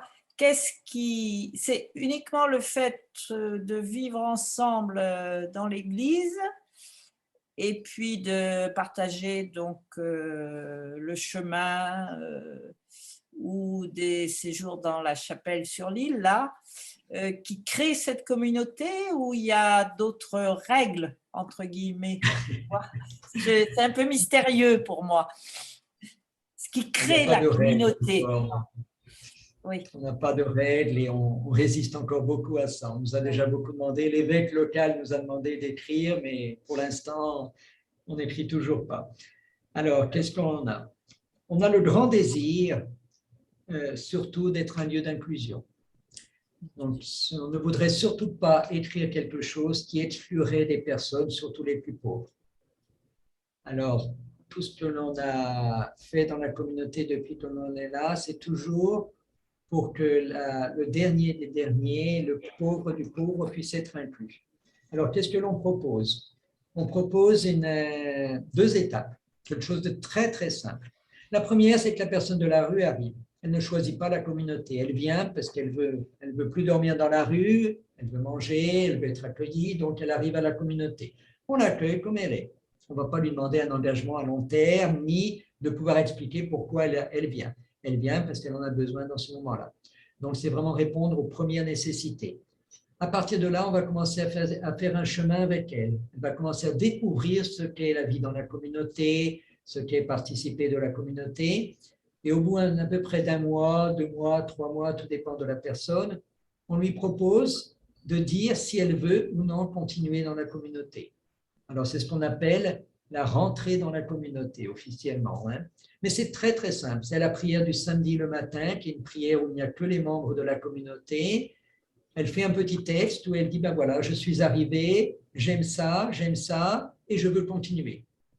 Mais c'est fondamental qu'elle puisse faire on dit une lettre officiellement. Si elle ne sait pas écrire, ce qui est le cas de beaucoup malheureusement encore ici, une autre personne écrit pour elle, et elles le lisent ensemble. Mais l'important, c'est qu'il y ait ce mouvement intérieur d'elle où elles disent « je veux continuer dans la communauté. J'ai compris un petit peu ce qu'est la communauté, je veux continuer. » Alors, c'est peut-être la personne de la rue comme un prêtre. C'est pareil pour tout le monde. Quelle que soit la personne, quelle que soit la motivation d'être venu, le prêtre qui vit avec nous, il a discerné pendant 3 ans. Donc, quand il est arrivé, il savait déjà ce qu'il voulait. Mais il est passé par les mêmes étapes de formation que les personnes de la rue. Ça, c'est très important aussi de ne pas faire la différence entre nous. Alors, après 1 an dans la communauté, qu'on appelle être membre de la communauté déjà, si la personne désire continuer et s'engager encore plus, on lui propose ce qu'on appelle l'alliance. On a choisi ce mot d'alliance pour être très, très biblique. L'alliance, alors on parle que la Trinité a fait alliance avec nous en nous accueillant dans son Église, et nous, on fait alliance avec elle comme une réponse à son alliance, qui est très biblique. Ça, Donc, on lui propose de faire ce moment d'alliance avec la Trinité, avec la communauté, et qui est, on va dire, les personnes qui s'engagent durant cette année. Comme l'année civile ici correspond à l'année scolaire et à tout, donc on fait ça en janvier ou au plus tard en février. Et donc, toutes les années, les personnes qui disent cette année 2022, je désire vivre à la communauté de la Trinité. Donc, en janvier ou en février, elles vont le dire publiquement au cours d'une célébration entre nous. Alors, cela nous permet de ne pas hypothéquer la présence de la personne à partir de son passé. Pratiquement tous nos hommes qui sont ici dans la communauté ont déjà eu des enfants. La majeure partie des femmes ont aussi eu des enfants, n'ont pas pu s'en occuper. Pour eux, cela représente des blessures énormes. Et donc, c'est toujours quelque chose de très, très douloureux. Beaucoup de personnes sont passées par la prostitution, d'autres sont passées par les prisons, beaucoup sont des anciens dépendants chimiques. Donc, c'est des personnes qui, dans une église officielle ou dans une congrégation, un institut de vie, auraient beaucoup de difficultés à trouver leur place. Donc, ce que l'on désire, c'est dans la communauté, on parle beaucoup de discipulado. Laurence, comment on traduit ça en français? Le fait d'être disciple. Je crois qu'il n'y a pas de mot en français, hein, mais le fait d'être disciple. Donc, on dit beaucoup, nous sommes tous des disciples de Jésus, parce que c'est très biblique, ça aussi. Et on prend comme exemple du discipulado l'évangile de Marc 10, les versets, je crois que c'est 38-42, c'est très, très beau. C'est Jésus qui rencontre un aveugle au bord du chemin, un aveugle qui demande l'aumône, qui est assis au bord du chemin. Et s'il est assis au bord du chemin, c'est parce qu'il n'est pas dans la ville, il n'a pas le droit d'aller dans la ville, il n'a pas le droit d'aller dans le temple, il ne peut même pas être sur le chemin. C'est le paria des parias, c'est celui qui est exclu de tout. Et c'est lui qui crie « Jésus, sauve-moi ». Alors le disciple vont le chercher, et lorsqu'il s'approche, Jésus le guérit, et l'évangile finit en disant « Il suivait Jésus sur le chemin ». Textuellement dans l'évangile de Marc. Il suivait Jésus sur le chemin. Avant, il n'était pas sur le chemin, il était en dehors du chemin, il était en dehors de tout. Et donc cet homme qui était en dehors de tout, il devient un disciple de Jésus. Et c'est la fin du chapitre 10 de Marc, et le chapitre 11, ça commence le récit de la Passion. Donc dans l'évangile de Marc, c'est le dernier disciple de Jésus. Il est anonyme. On dit qu'il s'appelle Bartimée, mais Bartimée, c'est le fils de Timée, son nom, donc ce n'est pas son vrai nom. Mais s'il est anonyme et s'il représente tous les exclus qui peuvent devenir disciples de Jésus, quel que soit leur passé, quel que soit. Donc, on aime beaucoup, beaucoup cet évangile ici, on le médite beaucoup ici, et pour nous, il est l'exemple d'être disciple de Jésus. Et ça doit être possible pour tous et toutes. C'est pour ça que la communauté est mixte aussi. On accueille beaucoup de personnes LGBT ici, de personnes dans la rue, donc ont des orientations sexuelles différentes parfois de celles prônées par l'Église. Eh bien, elles peuvent vivre leur option ici dans la communauté sans problème. Nous avons des personnes catholiques et protestantes dans la communauté. Donc, c'est accepté et reconnu par l'Église locale. Notre communauté est membre officiel du Conseil œcuménique des Églises chrétiennes au Brésil, officiellement depuis 12 ans déjà, donc reconnu par l'Église luthérienne, anglicane, presbytérienne et baptiste, qui forme avec l'Église catholique le Conseil des Églises chrétiennes au Brésil. Donc ça, c'est important aussi pour nous. Donc les pasteurs viennent beaucoup ici, comme vient l'évêque aussi de Salvador, sans problème, sans aucun problème. Donc on désire beaucoup être ce lieu d'inclusion. Et pour nous, ça a sa source dans la Trinité. Parce que c'est impossible de penser qu'au cœur de la Trinité, quelqu'un pourrait être exclu. Donc, on a la très belle peinture, vous devez peut-être la connaître, qui est une sculpture d'une religieuse d'Allemagne, où on voit la Trinité et au cœur de la Trinité, une personne souffrante, blessée, pour ainsi dire évanouie. Et le Père qui la soutient par derrière, le Fils qui lui lave les pieds, et l'Esprit Saint qui la console au-dessus. Donc, on voudrait beaucoup être une parabole de cette parabole, que la communauté soit le lieu où les personnes les plus exclues puissent être incluses au cœur de la Trinité, parce que c'est elles qui sont là au cœur de la Trinité. C'est ce que le pape François nous a rappelé dimanche, lorsqu'il a célébré la journée mondiale des pauvres. Il a dit « Les pauvres sont le cœur de l'Église ». S'ils ne deviennent pas le cœur de nos temples, c'est que nos temples sont en dehors de l'Église. Donc, il faut vraiment que nos communautés chrétiennes soient le lieu de cet accueil et de cette inclusion. Par exemple, la fête pascale. la nuit de Pâques. Vous avez à ce moment-là, je pense, une vraie communauté vivante, priante et ouverte. On s'occupe de 2 églises abandonnées à Salvador, l'église de la Trinité, et puis à 500 mètres plus devant, il y a une autre église qui était abandonnée, que l'évêque nous a demandé aussi de donner un sens. Et donc là, on accueille les personnes de la rue pendant la journée. Personne ne dort dans l'autre église, mais c'est tout un projet d'accueil des personnes de la rue. Et entre les 2 églises, il y a des viaducs. Alors, presque depuis toujours, je crois depuis 15 ans, la communauté célèbre Noël et Pâques sous les viaducs entre les 2 églises. Et pour nous, c'est très fort et c'est très symbolique, ça.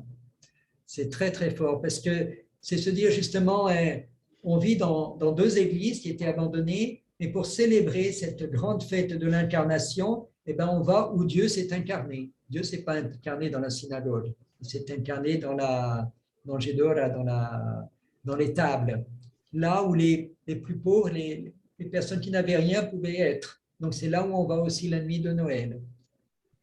Et il n'a pas été crucifié dans Jérusalem, il a été crucifié hors des murs de Jérusalem. Il a été enterré hors des murs de Jérusalem, loin du temple. Il ne pouvait plus toucher le temple, il était devenu impur. Donc pour célébrer Pâques aussi, on va célébrer Pâques avec les personnes de la rue, dans la rue. Et le documentaire que Laurence Monroe a fait, elle a eu beaucoup de chance, elle était ici au moment de la Semaine Sainte, donc elle a pu filmer ces moments de la Semaine Sainte, et on voit le fin du documentaire, c'est toute la procession lumineuse quand on revient de la rue, après avoir célébré la résurrection, on allume un grand feu au milieu de la place, et puis on revient dans l'église pour continuer la fête avec toutes les personnes de la rue qui le désirent. Vous venez de parler de Laurence, peut-être qu'elle a des choses à nous dire. On ne peut pas forcer, on ne peut pas forcer la prise de parole, mais une invitation. Simplement, il faut allumer ton micro, Laurence. Donnez la référence du livre. Oui, on donnera, tout à l'heure, la référence du livre. Merci de me donner la parole. C'est vrai que je trouve que ça vaut le coup de regarder le documentaire parce qu'on l'a quand même beaucoup travaillé avec Eric. Donc, tout ce qu'il a dit sur les 3 lieux, sur la place du pèlerinage, le sens du pèlerinage, l'inclusion, le fait que l'Église doit être ce lieu d'accueil. C'est très actuel aujourd'hui. Je ne sais pas pourquoi j'ai cette idée de l'actualité pour nous aujourd'hui de la crise des abus sexuels dans l'Église de France. Et je me dis, ben voilà, si on ne met pas les victimes les plus pauvres au cœur de notre processus actuellement, on ne va pas forcément trouver la solution, quoi. Voilà, donc toujours cette idée de mettre le dernier des derniers au cœur. J'ai bien aimé, Eric, toutes les références bibliques que tu nous as données. J'ai pris des notes, je trouve que ça peut nous servir. Personnellement, moi, c'est vrai que la rencontre de ce pèlerin et puis de sa communauté m'ont énormément touchée, inspirée. Et voilà, j'essaie de vivre un petit peu de cette manière-là dans ma vie de journaliste, de mère de famille. Voilà, je suis ignatienne de mon côté, mais je trouve que c'est assez proche. Christianisme comme style, c'est effectivement avoir un visage, sortir de soi-même, savoir regarder, savoir tendre la main, savoir écouter, avoir un mode de vie qui fait que l'autre est à l'aise dans sa prise de parole. Il va pouvoir prendre la parole parce qu'il se sent écouté, accueilli. Christianisme comme style, loin d'un christianisme moralisant. Je pense qu'on a eu beaucoup d'exemples de ce genre et sans hésiter, nous pouvons affirmer que François, l'évêque de Rome actuel, dit très nettement option préférentielle des plus pauvres. Et nous devons, c'est un devoir, me semble-t-il, nous dire, nous, Européens, regardons ce qui se passe ailleurs, au Brésil, en Amérique latine, et ouvrons nos portes. Je dis cela en écoutant l'actualité où la Pologne, la Manche, la Méditerranée, nous fermons nos portes. Quelle est l'attitude du chrétien? C'est d'avoir un style, un mode de vie, une ouverture qui rend l'autre apte à prendre la parole. C'est ce que je pense, hein, je peux me tromper, mais je dis ce que je pense. Un souhait. Et la crise, comme on vient de le dire, la crise, enfin, ce rapport, tout ce que l'on peut dire chaque jour dans nos journaux, l'Église s'en sortira si elle s'ouvre complètement à cette écoute d'autrui. Voilà, moi je crois que le terme d'écoute et de réceptivité est assez capital dans la vie du pèlerin. Et Éric dit bien qu'il rencontre Dieu dans les rencontres, dans la surprise de l'instant. Et au fond, c'est ça le style de vie. C'est pas vivre avec des projets pour maintenir la pour même construire des nouvelles communautés, etc. Mais laisser la vie nous inspirer ce que l'esprit attend de nous, quoi. Et quand on fait des rencontres, quand on traverse des crises, qu'est-ce que l'esprit attend de nous? Sans forcément avoir le par la parole et par l'évangile aussi. Hein. Je dis souvent dans la communauté qu'on n'a rien planifié, mais depuis le début, on a toujours été fidèle au moment de prière dans la communauté. On a adopté le même rythme de Thésée depuis le début, donc une grande prière le matin, une grande prière le soir, avec un grand moment de silence.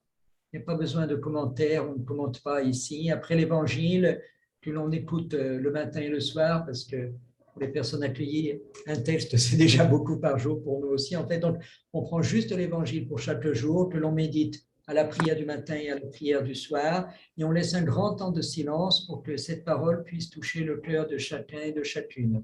La prière de midi est plus simple, mais ces deux grands moments de prière nous ont beaucoup aidés à méditer cette parole, et toutes les grandes intuitions de la communauté sont venues de ces moments, de ces silences en fait. Et dans la deuxième église que l'on assume à Salvador, le projet avec les personnes de la rue, le nom de ce projet est « Lève-toi et marche ». Parce que justement, dans l'Évangile, Jésus, de nombreuses fois, devant la souffrance de l'humanité, il dit « Lève-toi et marche ». Et pour une personne qui a vécu dans la rue, on vit allongé par terre dans la rue. On vit sur le carton. Et petit à petit, on tend une main vide et on trouve normal que les personnes viennent nous donner ce dont on a besoin. Mais en fait, en vivant ainsi, on perd notre dignité, on perd notre autonomie, on perd cette auto-estime de pouvoir marcher avec la tête haute. Donc, cette invitation de Jésus, « Lève-toi et marche », elle répond vraiment beaucoup à ce que l'on vit parfois dans la rue, de tellement de perte même de notre beauté humaine. Hein.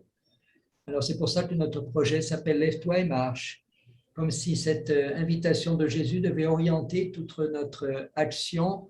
Et si vous avez lu le texte du pape François pour cette journée mondiale des pauvres, hein, il dit beaucoup combien notre action avec le pauvre, ça doit être d'abord une écoute pour écouter ce qu'il a besoin de nous dire, pour ensuite pouvoir y répondre et ne pas vouloir faire nécessairement une action caritative qui parfois est juste faite pour avoir une bonne conscience.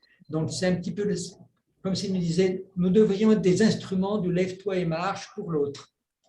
Écouter où sont les paralysies, écouter où sont les difficultés pour pouvoir ensuite inviter la personne à un chemin de se lever, de s'assumer, de marcher, de vivre et de retrouver toute sa dignité.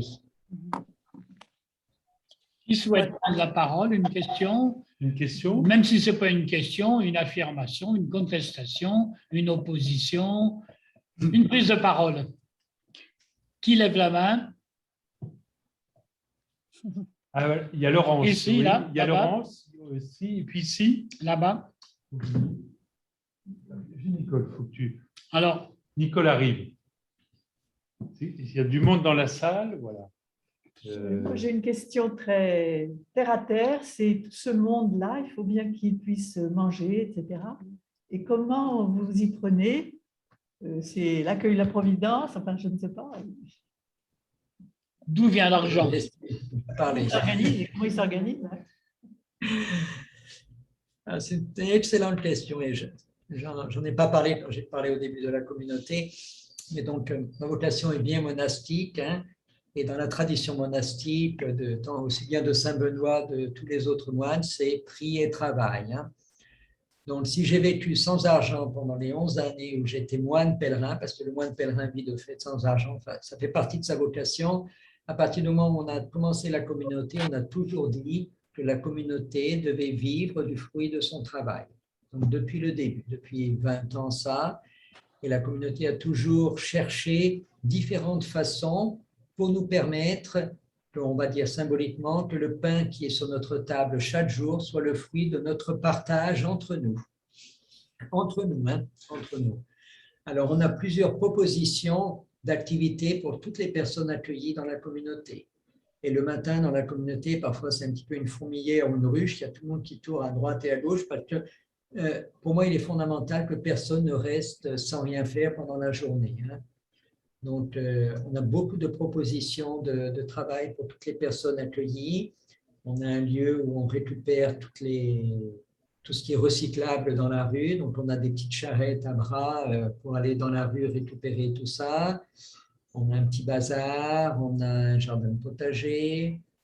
Et puis ensuite, on a les autres propositions de travail à l'extérieur de la communauté. On a une revue de la rue, le style des journaux de rue que vous avez en France, Macadam, ou ces choses-là, sans-abri. Donc, on a fait un journal ici à la communauté aussi, qui s'appelle Aurora da Rua, hein, qui permet justement à plusieurs personnes de vendre le journal dans la rue pour leur soutien. Et donc, chacun doit avoir sa petite fonte d'argent. Et avec ça, eh bien, on partage entre nous. Pour pouvoir partager entre nous, eh bien, c'est fondamental parce que c'est comme ça que la communauté, au moins, elle doit pouvoir garantir l'aliment qui doit être sur la table pour tout le monde tous les jours. Et toutes ces activités ne nous permettraient pas de maintenir la communauté financièrement 100%. Donc, il y a aussi des aides qui viennent de l'extérieur de la communauté. Mais on dit toujours que ce sont des partages, parce que le partage implique la réciprocité. Ce sont des personnes qui ont un lien avec la communauté, qui viennent par exemple aux célébrations, qui ont un lien spirituel avec la communauté, qu'on dit d'une certaine façon reçoivent quelque chose de la communauté et partagent avec la communauté ce qu'elles ont et qui peut être nécessaire à la communauté. On insiste toujours sur la dimension de la réciprocité. Et de nouveau, c'est la spiritualité trinitaire, parce que dans la Trinité, tout est réciprocité. Hein. Il n'y a rien qui va à sens unique de l'un vers l'autre. Mais chaque personne de la Trinité est don et accueil de l'autre. Alors, il faut aussi que notre communauté soit une parabole de ce don et de cet accueil permanent. Qui est-ce qui voulait prendre la parole? Moi, j'avais une question encore. Oui. Éric, tu as parlé quand tu étais sur le chemin, alors plus hors des villes, là, que tu rencontrais des ermites. Il y a beaucoup d'ermites, donc, au Brésil, et où c'était des lieux de ressourcement. Oui.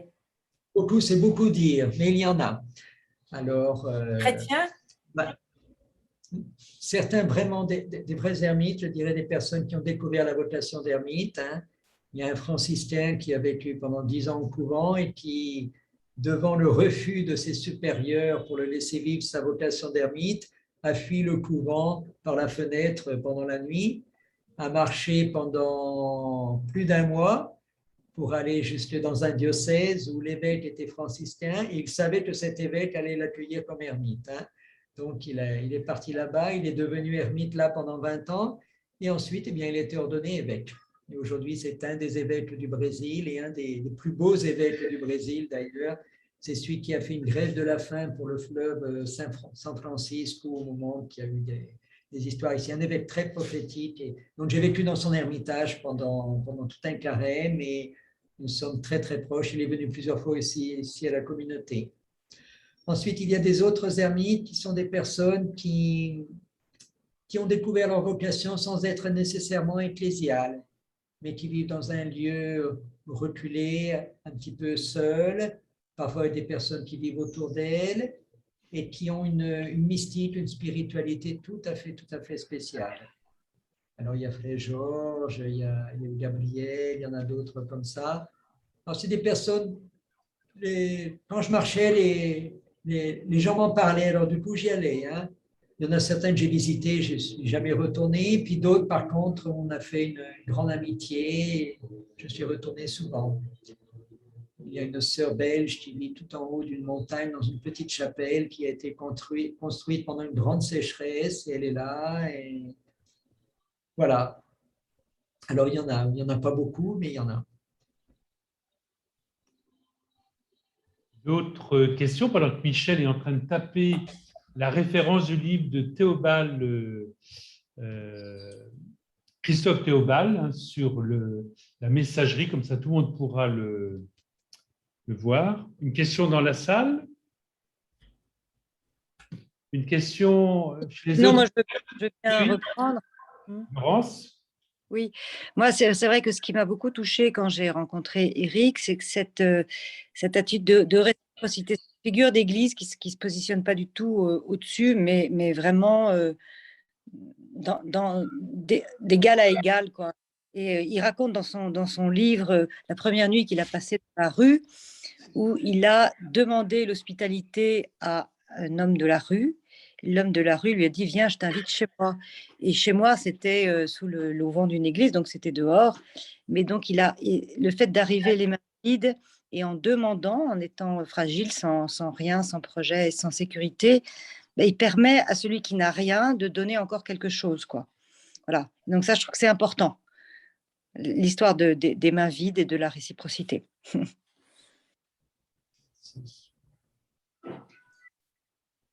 Oui, les mains vides, c'est encore une fois, c'est ce que j'appelle style. Il faut être dans son être, dans toute sa personne, en appel. On ne va pas discourir, mais on va effectivement montrer par son style, par son être, par son corps, par son existence. Et ouvrir la parole. Mais c'est difficile, hein. C'est une exigence, une sortie de soi. Ouais. Enfin, je réfléchis sur moi-même, je me dis, montrer un sourire quand j'en ai vraiment pas envie, c'est une sortie de moi-même dont je ne suis pas capable. J'ai terminé ma confession.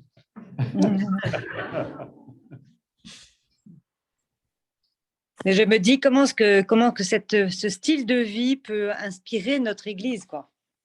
Voilà. Il n'est pas là pour distribuer ses sacrements, pour distribuer sa doctrine, sa morale, etc. Mais peut-être plus se mettre sur le chemin, accompagner les personnes. C'est ce que demande le pape François, hein, qu'on vive ce compagnonnage avec toutes sortes, avec le monde d'aujourd'hui, avec toutes ses détresses, avec ses questions éthiques, sans avoir forcément la réponse déjà là, quoi. Mais on cherche, on marche ensemble. Comment est-ce que notre Église, elle peut accompagner l'humanité de cette manière-là, en ayant les mains vides, même si elle a bien sûr cette longue tradition de sagesse et de relation à l'Évangile et à Dieu, quoi. Mais... En tant que curé, chargé de paroisse, comment sortir de nos habitudes de réponse, de demande de sacrement pour être sur un trottoir, pour être à l'écoute, pour être présent. J'appelle ça le parvis ou le narthex. Quand on regarde une sculpture du Moyen-Âge, du XIe siècle, on voit tout un message qui est sur le parvis de l'église. Toute une vie existait. Il y a un autre message dans le cloître, dans la sculpture. Et là, on est dans un message qui est tourné vers la rue, qui est tourné vers l'extérieur. Alors qu'aujourd'hui, nous sommes, me semble-t-il, trop tournés vers l'intérieur, vers le sanctuaire, vers l'autel, À une réunion du Prado, une fois, j'ai entendu cette phrase, l'obésité eucharistique. Oula. Effectivement, on risque d'être obèse d'Eucharistie, voilà, et en absence de liens, de gestes, de mains ouvertes tournées vers le parvis. Qu'en pense Éric ? On célèbre l'Eucharistie seulement le jeudi soir ici. Et le désir, c'est de pouvoir revivre le plus fidèlement possible le dernier repas de Jésus. Donc, on monte au milieu de l'église, dans la grande partie principale de l'église, une très grande table, et on s'assoit tous autour de cette table. On fait un grand cercle autour de la table. Et autour de cette table, on va partager. D'abord, on partage la vie, On se raconte un petit peu comment a été la semaine, les moments forts, parce qu'on invite les personnes de la rue, elles viennent, 20, 40 personnes de la rue viennent participer de cette Eucharistie avec la communauté. Donc, on se partage d'abord la vie, à travers un psaume, très souvent, qui aide un petit peu pour ça. Ensuite, on écoute un évangile, qui souvent est l'évangile du dimanche suivant ou un évangile de la semaine, et personne ne fait d'homélie. Mais on laisse les personnes de la rue nous dire comment elles vivent cet évangile dans la rue. Comment pour elles se retrouvent dans cet évangile à partir de la réalité de la rue. Le troisième partage est de l'Eucharistie, bien sûr. Donc, l'un des prêtres présents à ce moment-là s'assoit à l'endroit de l'Eucharistie et préside l'Eucharistie. Et ensuite, sur la table, où il y a bien sûr les assiettes, les couverts, et où il y a une grande soupe, cette soupe a été préparée pendant toute la journée par les personnes de la rue en récupérant les légumes d'un marché tout proche d'ici, les légumes invendus. On récupère tous les légumes invendus, on coupe tout, on nettoie tout, on met tout ça sur notre feu de bois et on fait une soupe pour 80 personnes tous les jeudis soirs. Et donc, le quatrième partage, c'est la soupe. Mais c'est une seule table. La table de la soupe, la table de l'Eucharistie, c'est la même table. Parce que le jeudi soir, c'est comme ça que Jésus a fait. Ils ont dîné et au cours du repas, Jésus a pris le vin, Jésus a pris le pain, qui étaient les éléments du dîner. Et avec ça, il a célébré le mystère de sa présence eucharistique. Donc, on a ces moments de partage et on a cette grande Eucharistie ouverte avec le peuple de la rue. Et ceux qui le désirent peuvent rester pour dormir ensuite dans l'église avec nous. Et le lendemain matin, il y aura la prière communautaire, le café, et ensuite chacun retourne à ses activités. Donc, c'est comme si on offre un petit peu on appelle ça la nuit de spiritualité pour les personnes de la rue. Elles arrivent à 5 heures de l'après-midi, elles vont rester jusqu'à 8 heures, 9 heures de l'autre jour. Alors, quelques-uns appellent aussi la nuit de la sobriété, parce que c'est faire l'expérience pendant une nuit de ne pas boire d'alcool, de ne pas user de la drogue et de pouvoir se sentir mieux le lendemain que si on avait usé pendant la nuit. Donc, c'est aussi une expérience forte. Et pour nous, c'est le grand moment de la célébration eucharistique de la semaine. Il est clair que nous avons encore plein de choses à dire. Peut-être que vous, les auditeurs, vous avez envie de poser ou de dire, mais je dois quand même signaler que 20 heures est passé et qu'il faut qu'on arrive vers une conclusion, vers une fin. Mais encore quelques mots, quelques prises de parole. Il y avait Pascal. Pascal, tu voulais prendre la parole? Il faut que tu ouvres ton micro, Pascal. Le micro à ouvrir, Pascal. Voilà, c'est impeccable. Je pense que petit à petit, dans l'Église, on commence quand même à s'intéresser à ce que le pauvre nous apporte, parce que les pauvres nous apportent beaucoup, enfin, ils nous apprennent beaucoup. Et je trouve que petit à petit, on arrive à le partager, à l'entendre, ça. Ça vient tout doucement, mais ça vient, il me semble. Enfin, en tout cas, on a beaucoup à se convertir. Voilà, regardons le verre complètement plein, à moitié vide. C'est toujours bon de voir la bonne direction. Voilà. Il y a des grandes transformations à vivre, mais il me semble qu'on commence à les vivre. Voilà. D'autres avis? Il n'y a pas de main qui se lève, pas de signe jaune, là, de main virtuelle, de main réelle entre nous. Ah, si, il y a Laurence. Allez, Laurence, tu peux, Laurence, vas-y. Moi, je voudrais demander à Eric comment ça se passe actuellement, la crise du Covid. Je sais que vous avez fait tout ce mouvement de silence là pendant de longues semaines. Qu'est-ce que ça a donné et où est-ce que vous en êtes aujourd'hui? La situation au Brésil est encore assez délicate au niveau de la pandémie. Donc, on est encore avec beaucoup d'attention. On a repris petit à petit la majeure partie des activités de la communauté. Les prières sont de nouveau ouvertes aux personnes extérieures. On a recommencé l'accueil aussi des personnes de la rue, des visites, des amis.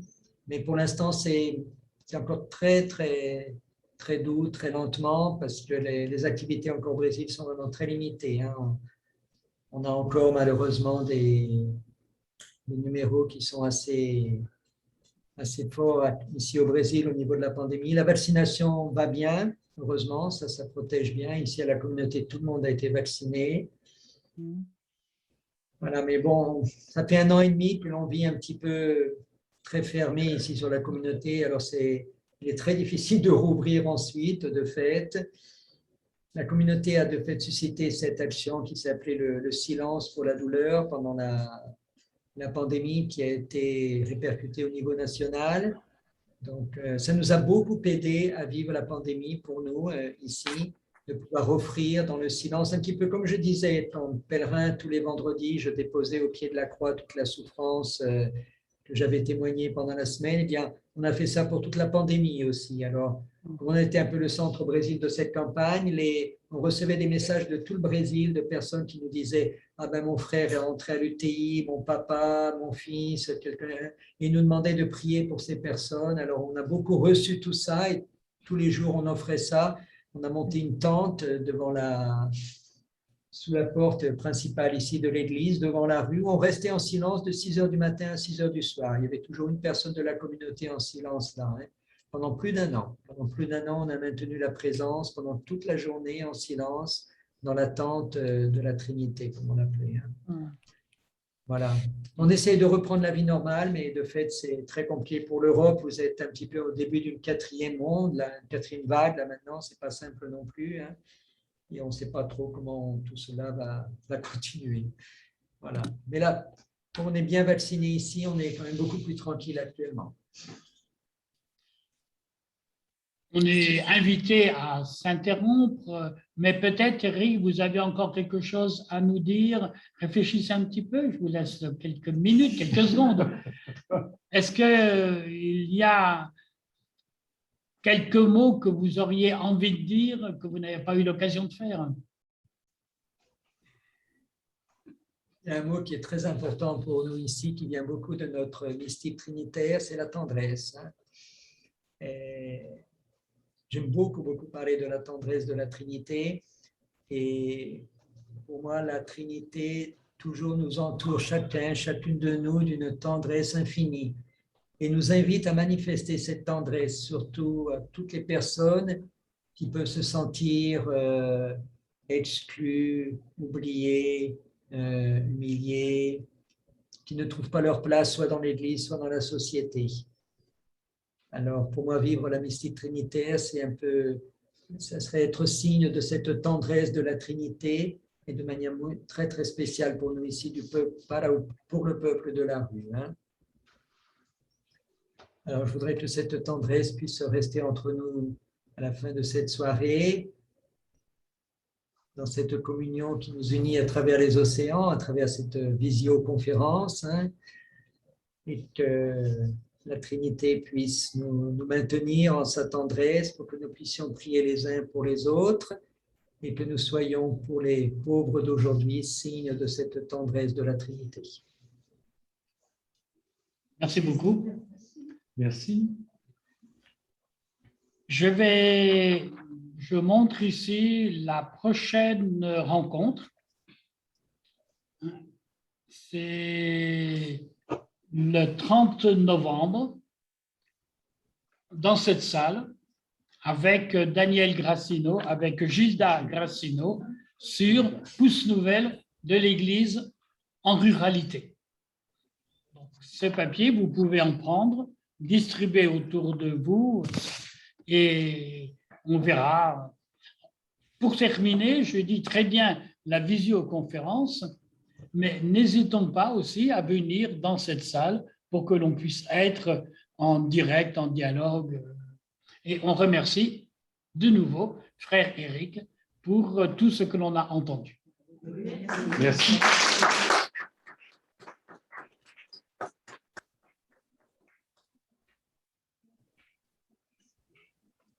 Peut-être on va s'arrêter. On est obligé de couper. On reprendra après, si nécessaire, Eric.